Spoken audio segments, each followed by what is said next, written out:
Morning to one and all. Welcome to your TSN English class. Students, today we'll start a new topic of your grammar portion, that is, you can say that figurative language or this like जब हम किस तरह औपचारिक भाषा का जो है हमारे पोएट्रीज या राइटर किस तरह जो है जब इस तरीके की लैंग्वेज पोएट्री या चैप्टर में यूज़ करते हैं तो how can we easily find out that what is that, और राइटर उस वक्त हमसे क्या पूछ रहा है. So for that we need to understand this topic. So your writer create figurative language through figures of speech. Writer जो है वो फिगरेटिव लैंग्वेज को कैसे क्रिएट करता है? फिगर्स ऑफ स्पीच की मदद से. और फिगर्स ऑफ स्पीच क्या होते हैं? Such as simile, metaphor, personification, literary device, alliteration. और ये सब क्या करते हैं? That heighten the imagery.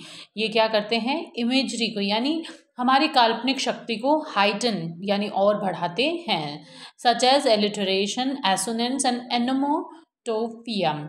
सो हम सबसे पहले आज जिस चीज़ की बात करने वाले हैं हमारे टॉपिक में, दैट इज़, और या मैं आपको ये एक्सप्लेन करूँ कि देयर आर 3 टाइप्स ऑफ, आप कह लें, फिगर्स ऑफ स्पीच या कुछ अलंकार होते हैं जिसके 3 भेद होते हैं.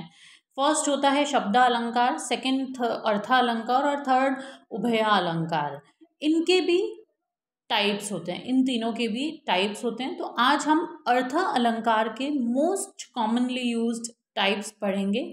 उसमें सबसे पहला टाइप है that is metaphor. Metaphor is what? Metaphor is उपमा अलंकार. अगर मेटाफर इज व्हाट, सॉरी, रूपक अलंकार. तो आज हम सबसे पहले क्या पढ़ने वाले हैं? रूपक अलंकार के बारे में. अगर हम हिंदी में बात करें तो so that it is more convenient for you people to understand. So what is metaphor? So a metaphor compares two different things similar to a simile. जैसे कि सिमिली या उपमा अलंकार में दो चीज़ों को कंपेयर किया जाता है. Similarly a metaphor compare to different things. वैसे ही मेटाफर में भी दो डिफरेंट चीज़ों को कंपेयर किया जाता है. The main difference between a simile and a metaphor is that metaphor do not use the word like or as. कि metaphor में like और as का use नहीं होता है. A metaphor from the Greek. So metaphor word आया कहाँ से है? ग्रीक से. और ग्रीक वर्ड क्या है? मेटाफोरा. इस फिगर ऑफ स्पीच एक ऐसी फिगर ऑफ स्पीच है that directly compare one thing to another, जो डायरेक्टली एक चीज़ को दूसरी चीज़ से कंपेयर करती है for rhetorical effect. And what is rhetorical effect? Is like that pragmatic or stylistic effect. So this kind of effect, या जो ये pragmatic effect है, this effect is created by metaphor. और कैसे create होता है? On one thing to another.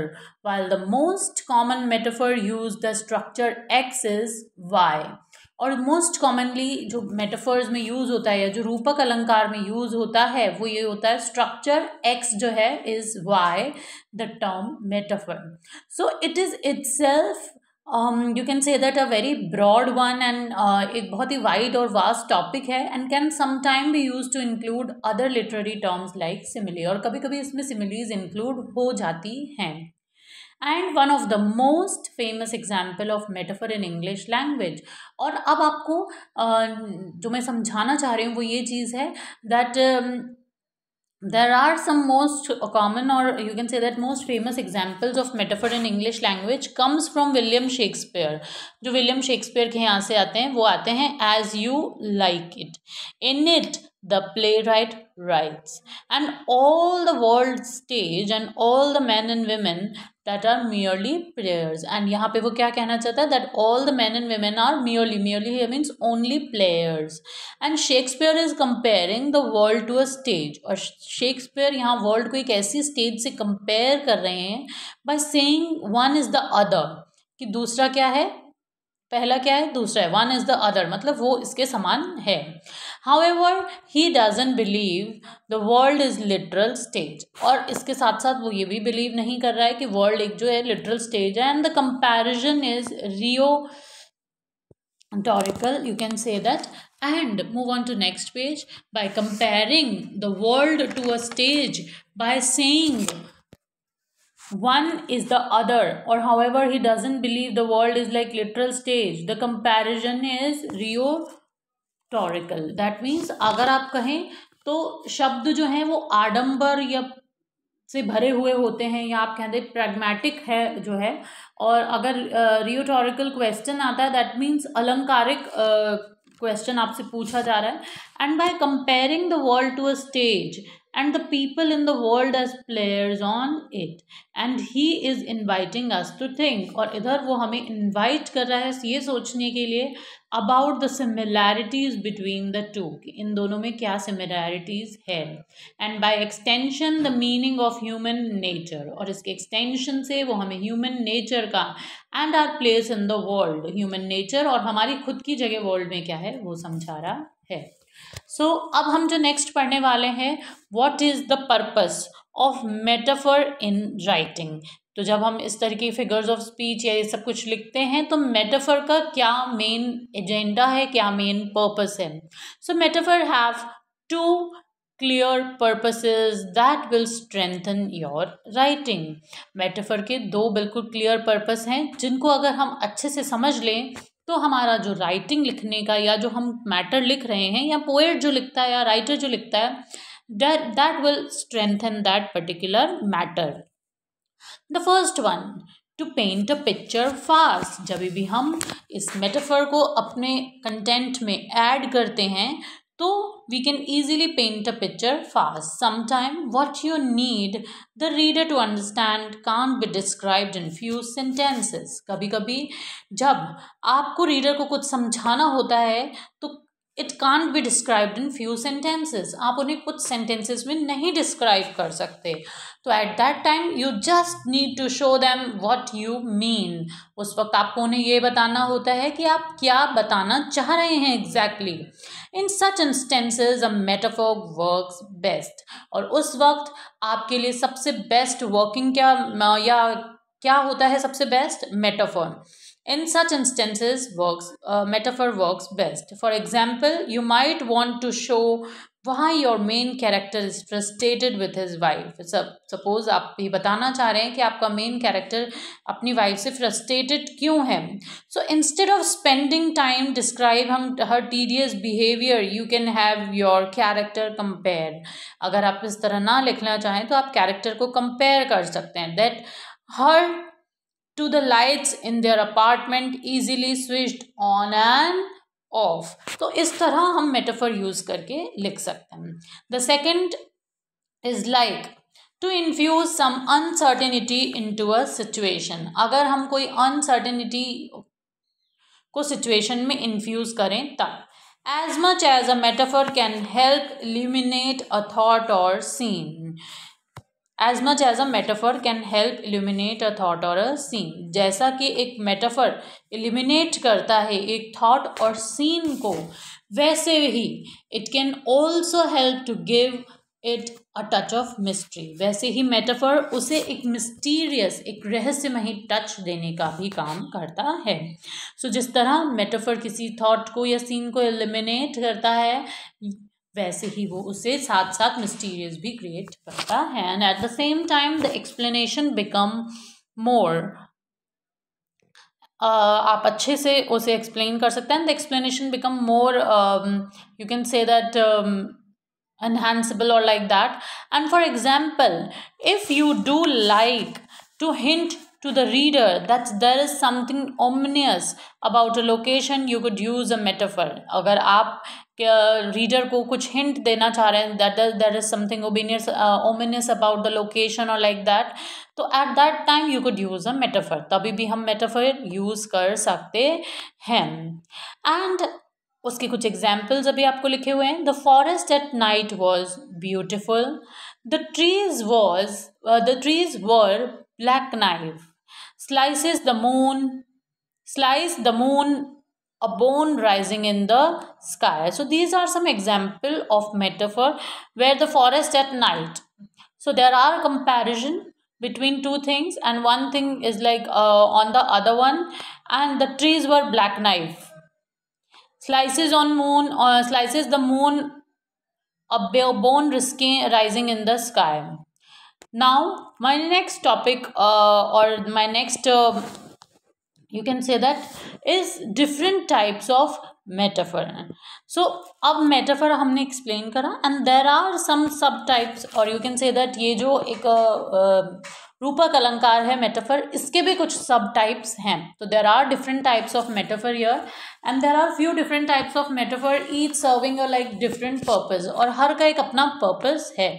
The first one is standard metaphor, is one that compare two unlike things using the basic construction X is Y and Shakespeare line all the word a stage is a standard metaphor. So एक standard metaphor is one that compare two unlike things. Standard metaphor वो होती है जहाँ पे दो unlike things को compare किया जाता है using the basic construction like X is Y. So here Shakespeare की एक लाइन दी गई है, all the world a stage is a standard metaphor, कि पूरा विश्व एक स्टेज है. ये क्या है? एक स्टैंडर्ड मेटाफर आपको एक्सप्लेन करा गया है. Next type of metaphor is like implied metaphor. अब इम्प्लाइड मेटाफर क्या होता है? An implied metaphor is a type of metaphor that compare two things that are not alike without actually mentioning one of those things. Implied metaphor वो metaphor होता है जिसमें दो चीज़ों को कंपेयर किया जाता है and that are not alike without actually mentioning one of those things. और वो बिल्कुल भी एक दूसरे से, आप कह सकते हैं two unlike things, और यहाँ पे not alike है ना. तो a woman barked a warning at her child. Next one, here the implied metaphor compare a woman to a dog. तो अब implied metaphor है, not alike, पूरी तरह नहीं आपको दिखाया जा रहा है, बट क्या बताया रहा है कि a woman barked a warning at her child. barked word से हमें पता चल रहा है कि कंपेयर किया गया है women to a dog. एक women को किससे कंपेयर किया गया है? to a dog, with actually mentioning the dog. और वो यहाँ पर actually क्या mention कर रहा है? एक dog को. Now third type of metaphor is here visual metaphor. So a visual metaphor compares one thing to a visual image that suggests an association. Move on to next page. That suggests an association. Metaphors are commonly used in, you can say that, advertising, for example. So visual metaphors क्या हुए?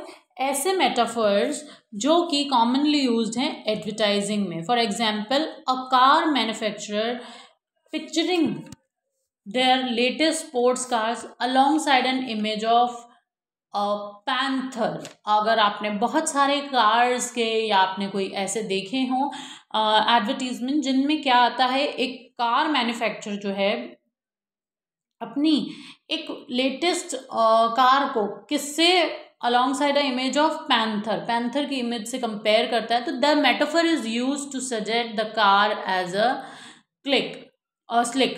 तो ये metaphor हमें suggest कर रहा है कि car as a slick, fast and cool as wild animal. तो यहाँ एक पैंथर से हमें या पिक्चर से हमें कन्वे किया गया है कि वो जो कार है वो कैसी है. सिमिलरली लाइक पैंथर इतनी ही फास्ट है, स्लिक है, कूल है, like this wild animal. Now the fourth one is extended. An extended metaphor is a version of metaphor that extend over the course of multiple lines. Extended metaphor वो metaphor होता है which is a, like you can say that, version of a metaphor that extend over the course of multiple lines, paragraph, stanzas of prose and poetry, जो कि extended होता है. और इसके version of metaphor that extend over the course of multiple line, जो कि multiple lines में extend हुआ होता है, पैराग्राफ्स में होता है, स्टेंजा में होता है, प्रोजेज में होता है और पोएट्री में होता है. So extended metaphor build upon a simple metaphor with figurative language. Extended metaphor भी सिंपल मेटाफर की तरह बिल्ड हुआ होता है, फिगरेटिव लैंग्वेज होती है, एंड मोर वेराइड, और वो ज़्यादा वेराइड होता है. डिस्क्रिप्टिव कंपैरिजन्स होते हैं एक्सटेंडेड मेटाफर्स में. नाउ so your students, अब हम आज एक और चीज़ इसके साथ साथ पढ़ेंगे. तो बेसिकली मेटाफर 4 टाइप्स के होते हैं, but there are 2 different metaphors over here which I would like to tell you today only, that what is a dead metaphor. अब डेड मेटाफर क्या होता है? A dead metaphor is a type of metaphor that has shifted meaning over time due to overrise. एक ऐसा overuse. एक dead metaphor is a type of metaphor. आप ध्यान दीजिएगा, dead metaphor एक ऐसा type of metaphor है that has shifted meaning over time due to overuse, जिसका meaning जो है time के साथ साथ, वक्त के साथ साथ overuse होने की वजह से that meaning has shifted. And dead metaphor don't convey an image in the mind the same way that standard, implied or visual. Dead metaphor एक रीडर के माइंड में वैसी इमेज नहीं क्रिएट कर पाता जैसी स्टैंडर्ड, इम्प्लाइड या विजुअल मेटाफर करते हैं, because their original interpretation has long been lost. क्योंकि उस वक्त डेड मेटाफर में उनकी जो ओरिजिनल इंटरप्रिटेशन होती है वो हो चुकी होती है. एंड इसीलिए डेड मेटाफर जो है वो उसे अब मेटाफर नहीं माना जाता है. Some example of dead metaphor include kicking the bucket, melting pot, body of work. What is mixed metaphor here? Mixed metaphor, move on to next. What is mixed metaphor? A mixed metaphor is a combination of two or more metaphor that are incompatible. Mixed metaphor मतलब वो metaphor जब दो तरीके के metaphors use करे जाएं और वो आपस में इनकम्पैटिबल हों, तो the effect is often humorous. तो उस वक्त जो इफेक्ट आता है that is humorous, and whether it is intentional और unintentional depend upon the one grasp how metaphor work. तो उस वक्त ये पता चलता है कि इंटेंशनल अनइंटेंशनल है. ये कैसे पता चलता है? That how metaphor work. सब example of mixed metaphors include not the sharpest cookie in the jar, a watched clock never boils, and a rolling stone is worth two in the bush. So these are the example of mixed metaphor.